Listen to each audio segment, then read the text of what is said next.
ప్రహ్లాదుడు అన్నాడు, నాన్న కళ్ళు మూసుకొనే చెప్పినాడు, ఇందు గలడందు లేడని సందేహము వలదు చక్రి సర్వోపగతుండు ఎందెందు వెతికి చూచినా అందందే గలడు దానవాగ్రని వింటే.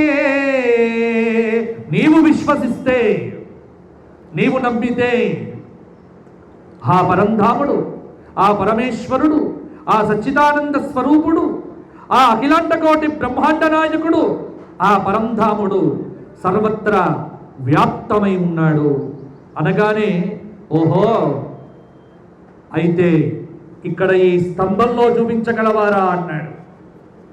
నాన్న అన్ని చోట్ల వ్యాప్తమైనటువంటి వాడు స్తంభమునందు ఉండడా? ఖచ్చితంగా ఈ జడమైన స్తంభంలో కూడా ఆ పరంధాముడు ఉన్నాడులే అన్నాడు. ఓహో ఒరే ప్రహ్లాద, ఒకవేళ నీ మాటనే కనుక ఈ రోజు నిజమైతే, ఎన్నో రోజుల నుంచి శత్రువునుగా వెతుకుతున్నటువంటి ఆ శ్రీహరి కనుక నాకు ఈ రోజు చేతికి కనుక దొరికితే, నా పూర్వీకులందరి యొక్క కోరికను తీర్చి ఆ విష్ణువును నేను సంహారం చేసి ఈ సమస్తమైనటువంటి దానవ కులము యొక్క రుణము తీరుస్తారా అబ్బాయి? ఒకవేళ నాకే విష్ణువు కనుక దొరక్కపోతే ఈ స్తంభము నుండి నిన్ను వెంటనే చంపేస్తా అనగానే అప్పుడు అన్నాడు, ఇందు గలడందు లేడని కలడంబోది గలడు గాలి గలండు ఆకాశంబునం కలడు ఓంకారమునం కలడు. నాన్న, ఆయన లేని ప్రదేశం అంటూ ఈ జగత్తులో ఏదైనా ఉందా? జగత్తంతటా వ్యాప్తమైనటువంటి సర్వాకర్షక పరబ్రహ్మ స్వరూపుడే ఆ పరంధాముడు కదా అన్నాడు. వెంటనే ఆ హిరణ్యకశ్యపుడు తన యొక్క వరలో ఉన్నటువంటి ఖడ్గల్లాగినాడు. ఖడ్గల్లాగి కోపంతో పరిగెత్తి ఆయన ఆ స్తంభం తతాడ అతి బలహ స్వముష్టినా అంటాడు వ్యాస భగవానులో. స్తంభం తతాడ విపరీతమైనటువంటి ఆగ్రహ ఆవేశ జ్వాలలతో, కన్ను మిన్ను తెలియకుండగా అహంకారంతో, దేహాభిమానంతో, మూఢత్వంతో ప్రవర్తిస్తున్నటువంటి ఆ హిరణ్య కశ్యపుడు వెళ్ళి తన ఖడ్గము యొక్క పిడితో ఆ బ్రహ్మాండమైనటువంటి స్తంభాన్ని ఒక్క గుద్దగానే ఆ క్షణకాలమంతా కూడా ప్రపంచమంతా స్తంభించిపోయిందట. ప్రహ్లాదుడు రెండు నేత్రాలు మూసుకొని భగవంతుని యొక్క అనుభవాన్ని అనుభవిస్తూ కూర్చున్నట్ట. ఎప్పుడైతే హిరణ్యకశిపుడి యొక్క ఆ దివ్యమైనటువంటి పిడికిలి పోటు ఆ స్తంభాన్ని తాకిందో, అప్పటిదాకా నిస్తేజంగా ఉన్నటువంటి స్తంభం, అప్పటిదాకా జడంగా ఉన్నటువంటి స్తంభము ఒక్కసారిగా భగవంతుడి యొక్క రాకతో చైతన్యవంతమైపోయింది. జడము కూడా చైతన్యమయ్యేటువంటి మహాద్భుతమైనటువంటి శక్తి భగవంతుడి యొక్క శక్తి. నిర్జీవమైనటువంటి జడమైనటువంటి స్తంభము కొంత కదలటం మొదలు పెట్టింది. స్తంభమునకు కదలిక వచ్చింది. స్తంభము ఊగటం మొదలు పెట్టింది. హిరణ్యకశిపుడు నవ్వుతూ ఉన్నట్ట, బలిరా బలి, ఓరి ప్రహ్లాద, ఈ రోజు కనుక నాకు విష్ణువు చేతికి దొరికినట్లయితే నీకు అద్భుతమైనటువంటి సన్మానం చేస్తారా?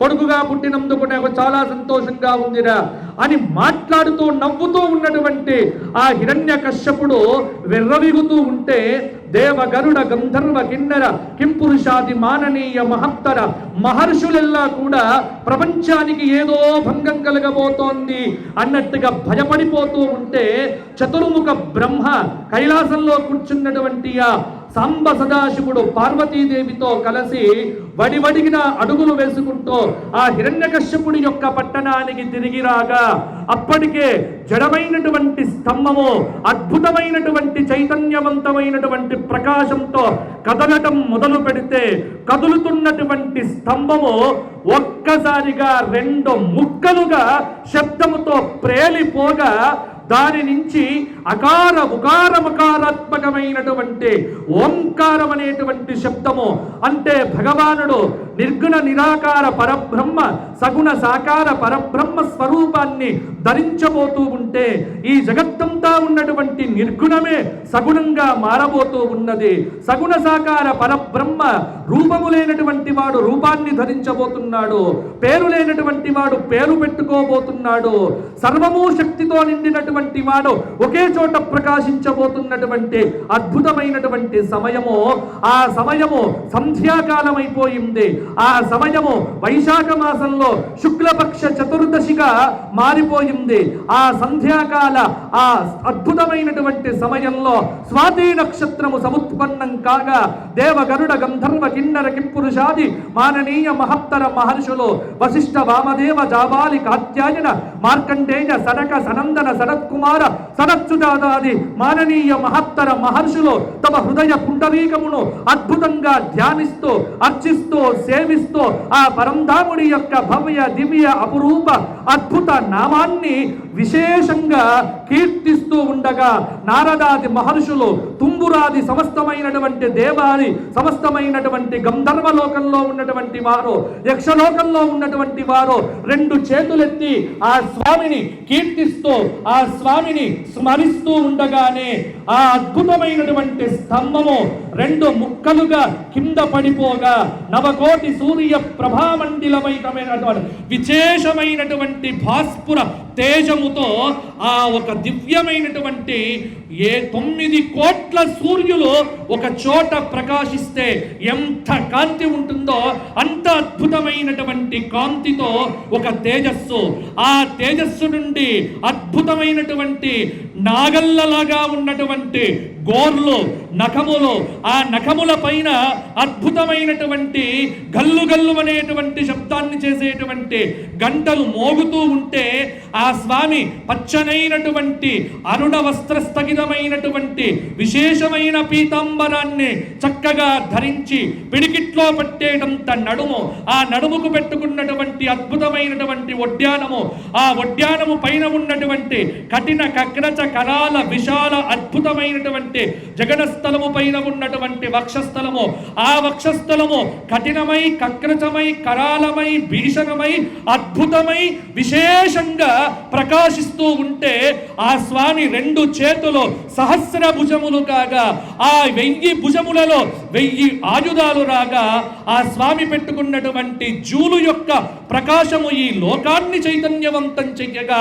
ఆ స్వామి యొక్క పెదవులు మండిపోతూ ఉంటే నోరు నుంచి వచ్చినటువంటి 2 కోరలు బయటికి రాగా స్వామి యొక్క కంఠంలోంచి వచ్చినటువంటి తీవ్రమైనటువంటి జిహ్వ నాలిక సమస్తమైన రాక్షస వంశాలను నాశనం చేస్తూ ఉండగా ఆ స్వామి 2 ముక్కు పుటముల నుంచి వెలువడుతున్నటువంటి బడబోగ్నికీలలు ఆ లోకాలన్నింటినీ ధ్వంసం చేయబోతూ ఉంటే ఆ స్వామి 2 నేత్రముల మధ్యలో ఉగ్రం వీరం మహావిష్ణుం జలంతం సర్వతోముఖం నృసింహం భీషణం భద్రం మృత్యు నమామి తపనేంద్వగ్ని నయన.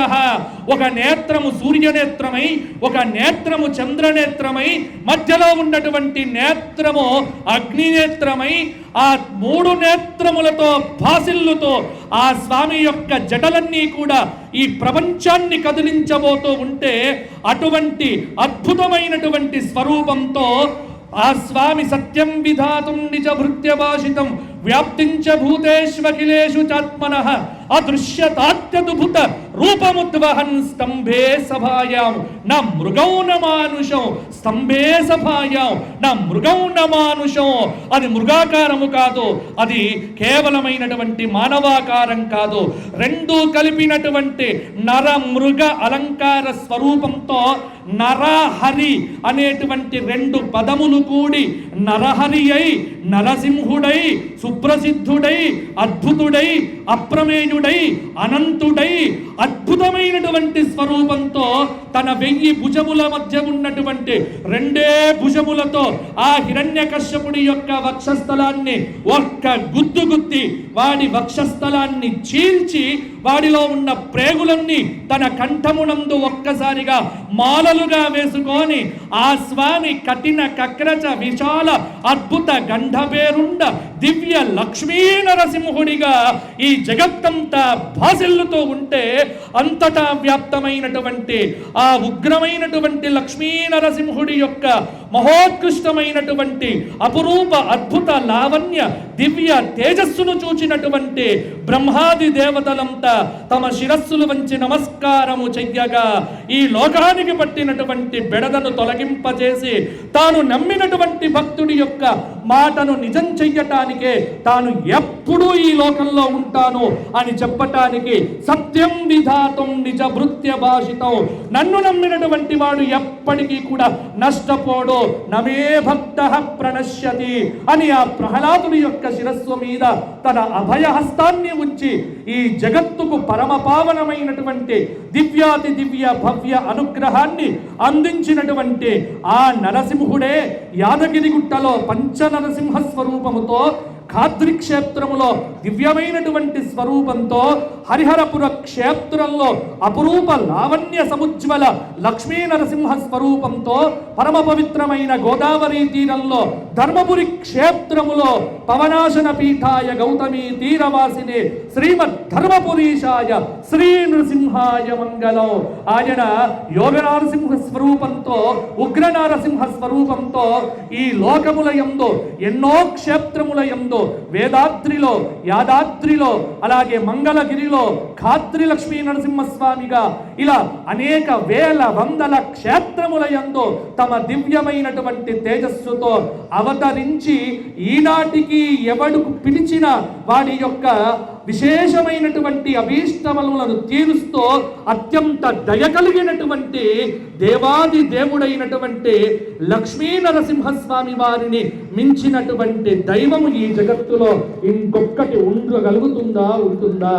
అటువంటి ఆ లక్ష్మీ నరసింహస్వామి వారి యొక్క దివ్య చరణములను ఎవ్వరు కూడా అంటే మనస వాచ కర్మణ త్రికరణ శుద్ధిగా నమ్మకంతో ఆ స్వామి ఉన్నాడనేటువంటి భావనతో ఉరస శిరస మనస వచస తత పద్భ్యాం కరాభ్యాం కరుణాభ్యాం ప్రణామోష్టాంగ ఉచ్యతే. అటువంటి ఆ స్వామికి శరణు వేడుకుంటే సకృదేవ ప్రపన్నాయ తవాస్మీతి చ యాచతే అభయం సర్వభూతేభ్యః దదామి ఏతత్ వృతం మమ అని ఆ స్వామి అభయమిచ్చి అభయలక్ష్మీ నరసింహుడిగా, వరద లక్ష్మీ నరసింహుడిగా ఆ స్వామి కలియుగంలో ఏడుకొండల వెంకటాచలపతిగా ఆ స్వామి దివ్యమైనటువంటి వెంకట లక్ష్మీ నరసింహుడిగా ప్రకాశిస్తూ ఇలా ఎన్నో క్షేత్రములలో ఎన్నో పేర్లతో పిలువబడుతున్నటువంటి దేవుడు మాత్రం ఒక్కడే దివ్యమైనటువంటి లక్ష్మీ నరసింహ స్వామి. ఆ స్వామిని నమ్మిన వాడికి ఎప్పుడు భయం అనేటువంటిది ఉండదు. కాబట్టి ఎప్పుడు కష్టం కలిగినా ఆ స్వామిని సేవించిన, ఆ స్వామిని స్మరించిన మన జన్మ ధన్యమైపోతుంది. అందుకే జలే రక్షతు వారాహ స్థలే రక్షతు వామనః అటవ్యాం నారసింహశ్చ సర్వతః పాతు కేశవః. శ్రీమత్ పయోనిధి నికేతన చక్రపాణి భోగీంద్ర భోగ మణిరాజిత పుణ్యమూర్తే యోగీశ శాశ్వత శరణ్య భవాబ్ధిపోత లక్ష్మీ నృసింహ మమ దేహి కరావలంబం ప్రహ్లాద నారద పరాశర పుండరీక వ్యాసాది భాగవత పుంగవ కృన్నివాస భక్తానురక్త పరిపాలన పారిజాత లక్ష్మీ నృసింహ మమ దేహి కరావలంబం. ఆ స్వామి కలియుగం వచ్చిన తరువాత కూడా కృతయుగంలో అవతరించిన ఆ స్వామి మరల త్రేతాయుగంలో కనిపించలేదు కానీ, ద్వాపరంలో కనిపించలేదు కానీ, కృతయుగంలో ఉన్న ఆ స్వామి మరల కృతయుగంలో ప్రహ్లాదుని కాపాడితే ఆ లక్ష్మీ నరసింహుడే కలియుగంలో మాత్రం ఎవరిని కాపాడాడు అంటే శ్రీమత్పయోనిధి నికేతన చక్రపాణి అని ఉపాసన చేసి పిలిచినటువంటి ఆదిశంకర భగవత్పాదుల వారి కోసం మరల ఈ కలియుగంలో కూడా నరసింహుడిగా అవతరించినాడు. శృంగేరి పీఠమునందు అద్భుతమైనటువంటి స్వరూపంతో ఆ స్వామి విరాజమానుడు కాగా శృంగేరి పీఠంలో ఉన్నటువంటి జగద్గురువులందరి యొక్క ఉపాస్య దైవంగా, శంకర భగవత్పాదుల వారి యొక్క ఉపాస్య దైవంగా, అలాగే ఆ స్వామి మన హరిహర క్షేత్రములో కూడా దివ్యమైనటువంటి విభూతులను మనకు ప్రసాదిస్తూ దివ్య లక్ష్మీ నరసింహ స్వరూపంతో మనందరినీ అనుగ్రహిస్తున్న ఆ స్వామి దివ్య చరణారవిందములకు సాష్టాంగ ప్రణామములు సమర్పణం చేస్తూ ఆ స్వామిని స్మరించిన వాడికి మృత్యుభయం అనేటువంటిది ఉండదు. కాబట్టి కష్టం వచ్చినప్పుడల్లా ఆ స్వామిని శరణు వేడుకుంటే ఏ భయము అనేటువంటిది ఆ స్వామి మనకు భయాన్ని తొలగింపచేసి అభయాన్ని అనుగ్రహిస్తాడు. అటువంటి ఆ అభయ లక్ష్మీ నరసింహ స్వామి మీ అందరికీ ఆయురారోగ్య భోగభాగ్యములను కల్పించుగాక అని కోరుకుంటూ దివ్యమైనటువంటి స్వామివారి యొక్క దివ్య చరణముల యందు ఇట్టి వాక్కులను చెప్పేటువంటి మహద్భాగ్యాన్ని ప్రసాదించినటువంటి ఆ హరిహరపుర క్షేత్ర లక్ష్మీ నరసింహస్వామి వారికి సాష్టాంగ ప్రణామములు, అలాగే స్వయం ప్రకాశ సచ్చిదానంద స్వామి వారి యొక్క దివ్య చరణములకు సాష్టాంగ ప్రణామములు సమర్పణం చేస్తూ స్వస్తి లోకా సమస్తాః సుఖినో భవంతు. పితా యథా రక్షతి పుత్రమీశ జగత్ పితాత్వం జగతః సహాయః కృతాపరాధం తవ సర్వకార్యే కృపానిధే మాం శివ పాహి శంభో. ధర్మస్య విజయోస్తు అధర్మస్య నాశోస్తు ప్రాణిషు సద్భావన అస్తు విశ్వస్య కళ్యాణమస్తు. అయోధ్య రామచంద్ర భగవానికి